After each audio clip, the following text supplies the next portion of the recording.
Hello, and welcome to More Intelligent Tomorrow, a wide-ranging exploration of the potential impact of AI on the world around us, as envisioned by the future heroes of the human and machine intelligence revolution. Will AI revolutionize the enterprise and education through a bit of fun? We'll discuss this and more with Boduch on today's episode. And now, your host, Ben Taylor. Eric, thanks so much for making time and being on our podcast. Absolutely. Cool to be here. Thanks for having me, Ben. So I'd like to just jump right in. One of the things that our listeners love to hear about are founder stories and backgrounds. How can they end up doing what you're doing today? So maybe bring us up to speed on your career. What's your career journey been like? Sure. I mean, it's been a wild ride, I think, as all of them are. I got my background is computer engineering from Carnegie Mellon University. And from there, I've dabbled in both startups and public companies, mostly on the marketing side. And right now, I'm one of the co-founders and run a business unit at Pendo. So maybe for people that are listening that may not be familiar with what Pendo does, what is the company doing? What's the elevator pitch? Or pull on that thread a little bit. What we do is help customers make products that their users love. And you can kind of take that down a level. We build software for product managers. We build software that helps people get their products adopted. So we built, really robust, where we are today is a really robust platform for product managers.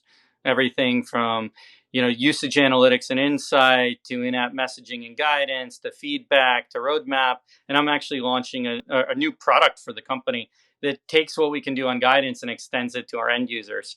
So say like in AWS, who might be using Marketo, can build their own guides that instruct their users on how you would launch, say, a landing page inside Marketo the AWS way, with the right terminologies, the right approvals, the right policies. So tell that founder story. A lot of people might think that having 4 co-founders would never work, but there are examples of that, not just you guys. It was interesting. We've actually worked really well together, the 4 of us. Even though some of our roles have changed as the company's been evolved, we've always been a pretty tight-knit founding team. 4 founders, can definitely be a little bit of a challenge in some ways, but in the beginning, it's super, super helpful. A lot of making a company successful is getting to the initial product market fit. It's getting those initial customers. It's getting those people that love your product as much as you do. And we all brought some unique skill sets to that. Definitely advantages, right? Because you're going to get some quality executives right at the get-go. There's 4 of you. So we could divide and conquer and get a lot of things done quickly. How do you go from 0 to $1 million as quickly as possible? And then how do you, in our case, a little more than quadruple, from $1 million in a year. So what has that journey been like? How many employees do you have now? Mid 400s now.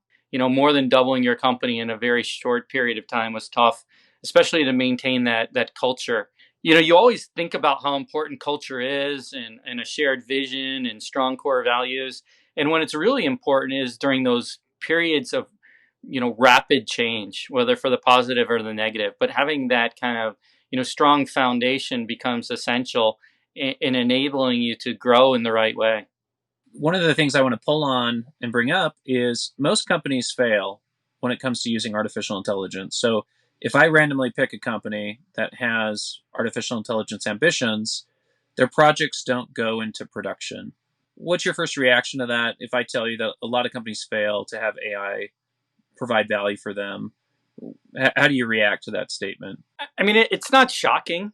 From a standpoint of a lot of times you'll talk to people and they're like, oh yeah, we needed an AI project in our company, which I'm like, what?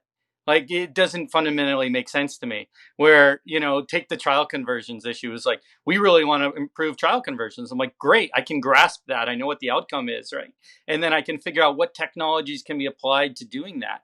And so I think a lot of people start with buzzwords and then try to build solutions, as opposed to start with like, here's the problem we're trying to solve. Here's the goal we want to get to. Now tell me how, what kind of technology can support us to getting to our goal. And I think that's why a lot of projects fail, is because they're like, we need to do something in X, as opposed to we need to do something to improve our trial conversions or reduce our churn or help us cross-sell more or optimize our marketing spend, right? If you start at a level that has a business value attached to it, independent of what the technology is, then you can figure out, okay, how best do I solve this problem, with the people I have and the technology I can leverage. I think that's spot on. I think you hit the crux of the problem. And it's part of it's because AI is the shiny new toy. So how do you protect yourself from you being a technophile and chasing the shiny new toy? Because based on your background, you are coming from some very interesting tech, and I could see you being distracted or excited about a particular technology rather than focusing on a problem. So maybe what's some advice that you'd give other executives to protect them from the shiny new toy and focusing on value when they consider artificial intelligence? Yeah, I mean, I think it really does come down to experience, right? When you do it wrong enough times, you kind of learn. Yeah. When you start building things because you think it's cool, and then you're like, well, what problem does this really solve? And then you're taking your hammer and you're trying to screw in a screw. You run into difficulty. So you do that enough, and you kind of learn. And maybe that's a theme that comes up in this podcast is experience. Yeah, and I think to add to that too, people should focus on what they're great at, and and outsource, so to speak, the rest, whether that's by buying someone's software package or, buying a company, or you should focus on what you're good at, even when thinking about it individually. Yeah, no, that's great advice as well. So what technologies are you excited about?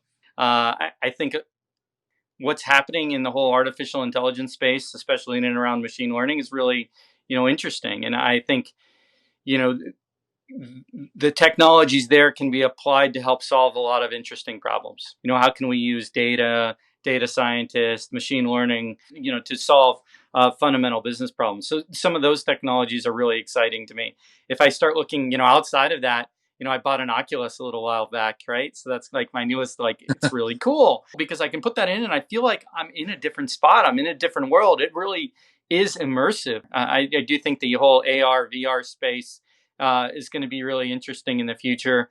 I've been a big fan of, voice systems, Alexa being one of them, though my Alexa is getting a little annoying now, telling me, I think you might be running out of XYZ food product. Do you want to buy now? I Oh don't want yeah. that. There's like all kinds of awesome things that I think are going to come out of voice controls, voice commands, the combination with where, artificial intelligence and machine learning is going. And then you think about the AR and VR and virtual worlds. There's some cool stuff, both from an entertainment and a business perspective that are going to come out of all those different spaces. Yeah. So let's fall down the AR VR rabbit hole. So what is the most exciting thing, if your wildest dreams came true, that we could be experiencing in AR and VR 10 years from now, assuming we keep on pace? Well, I mean, there's so many things. Like I'm invested in a little company that has sensors that understands consumption, right? So, like, and a great example is like my dog food is down. It knows how much I use on a daily basis, how much my dog eats, which is pretty consistent. So it can order it for me and just get it refilled, right? So you can see that on the machine learning sensor side of things as just kind of an augmentation of my life. But looking way farther than that, I think gaming is going to be radically different. For those of us who grew up with gaming, you can definitely see the impact in the future.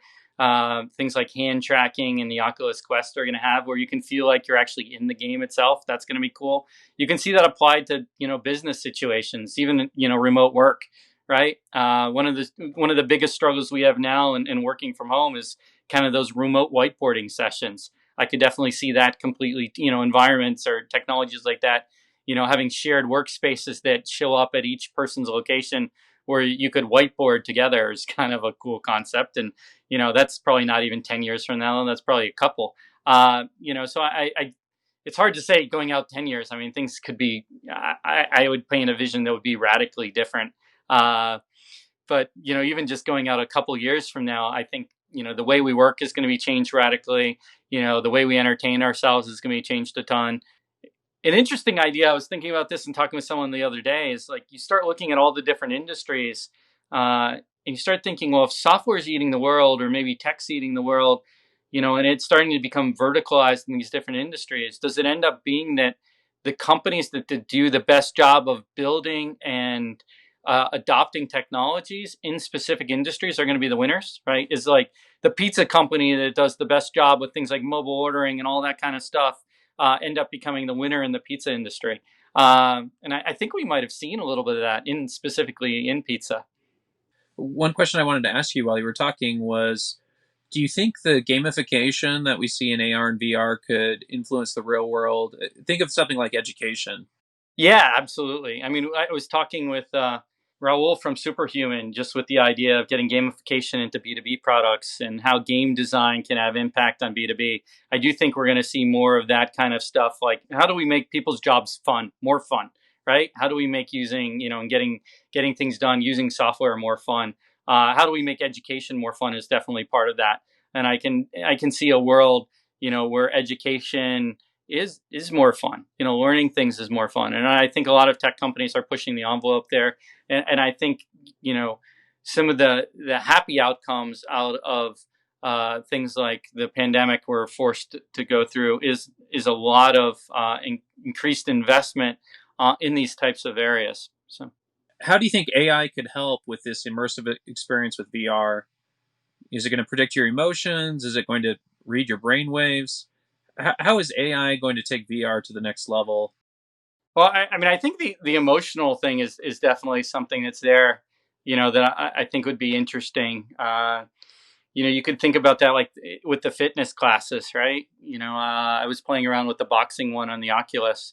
It'd be cool if that was integrated with my heart rate and that they could optimize my workout, right? And constantly keep me at a specific level I wanted. So that's, just combining sensors, machine learning, maybe some optimization around, how do you get the best workout in 30 minutes based upon, what an AI has learned over, hundreds of people taking these classes hundreds of times, that sort of stuff. Yeah. It's going to be interesting how that all interacts with the body. There's people looking at and using technology to understand how their blood sugar is spiking, right? And we're not just talking about people who have diabetes, but just people that want to optimize performance. And then what AI can then tell you about what you should be eating, to get a better workout, all kinds of things. When you're talking about the workout, I was thinking with augmented reality, you could go on a run outside and you could have the scariest thing that AI could cook up for you chasing you. Yeah, So yeah. there's a real sense of location and the terror of being caught. And are you going to run a little bit faster than you do today? Definitely the first few times. Yeah. I like to think of the carrot side of that though too. Maybe you have something running in front of you that you want to catch up to, a conversation you want to have, someone you want to see. There's the opposite side of that too, right? So maybe to get a little, I'll start poking around with a few quick questions. Out of the topics of AI consciousness, autonomous war, AI ethics, time travel, aliens, any of those topics where you react to them and think that's a fun topic. Any of those that stand out to you? Yeah, I think they're all pretty interesting. The aliens one I always find, is interesting. That's kind of a cool topic. Consciousness, I think, is extremely interesting because I think people are going about it completely wrong. But What do you think about consciousness when you think about artificial intelligence and in the future general AI? I mean, I think we're so far from the future of general AI, or at least from consciousness, that it's ridiculous for us to be concerned about it. I mean, we're really just building systems, algorithms that can solve very specific problems, and that's a long way from building something that would be like a human being. The approach we take is very different too, right? Yeah. If you had a human being that all it could do is in essence replicate machine learning, like taking it the opposite approach, like think about a human being as a machine learning system, then you don't really have a human being, right? I don't think machine learning is going to lead to a human being. One of the quotes that I was thinking of in your response was the criticism that we shouldn't worry about AGI until we're worried about overpopulation on Mars. So when there's too many humans on Mars and we can't feed all the humans, then maybe that time scale's been long enough. So it's kind of the criticism that we're overreacting. And one of the questions is, why do we even need AGI, right? So that's a whole nother question too. Like, it'd be great to have an algorithm that can look at look at your blood results and tell you what your treatment should be, for diseases that you don't even know you have, right? That would be great. You don't need an AGI to do that, right? And you can apply Yeah. that to lots of things, right? It would be great to have an AI that you say, hey, I want to lose 20 pounds in the next 30 days, and I want to increase my bench pressing capability from 120 pounds to 180, right? And it would put together a meal plan and a workout plan for you to get there. That's not going to be AGI, right? It doesn't need to be AGI. And I feel like you can solve all these different problems, with artificial intelligence, but it doesn't necessarily lead to a generalized intelligence. Humans are intelligent. We're smarter than ants. We think we're smarter than dolphins, and we think we're smarter than elephants. What do you think about with machine intelligence versus human intelligence? So, is it a new sensor for us? Is it an additional eyeball? I think of machine learning in that particular invocation of a concept of artificial intelligence as being a sensor for us. Like, wouldn't it be great if you could glance at something, in your visual cortex, and it could identify who that person is, when you've met them, what you've talked to them about before, what you might want to talk with them about now. That kind of stuff is pretty cool. And that's like some pretty cool enhancements. I could see, going to a conference and that being extremely valuable, just to know, just have the memory of all of your past interactions, know a lot more about them, and be able to utilize that in the conversations you're having, both in the hopes of maybe pushing a business deal along, or just in the hopes of having a more intelligent and interesting conversation with the person. So I can see a lot of machine learning being, human augmentation in some ways, right? That you now have this information that you didn't have before. And we'll wrap up, but it also makes me think of the struggle with innovation, being strategic, having urgency. It's easy to make fun of these bigger companies like an IBM, where they've become a slow tanker in the ocean. And then you've got these little startups that are spinning out of the harbor. Some of them are spinning in circles. So how do you think about that when you think of innovation versus staying the course? Bias to ship. The innovation is great as long as you ship those innovations. Innovation for innovation's sake is, then you can be spinning around in circles. Worrying, is this product, ready to be shipped? You got to get stuff out in the marketplace and learn from the users of the product. Eric, thank you so much for spending time to talk through all these topics. So we've hit on VR, we've hit on experience, we've hit on product, we've talked about why AI fails for a lot of companies, and you've definitely come to the table with a lot of experience, which has been great to talk through. So really appreciate it. I know a lot of people will get value out of the conversation that you've been able to bring today. So thanks again, man. Really appreciate it.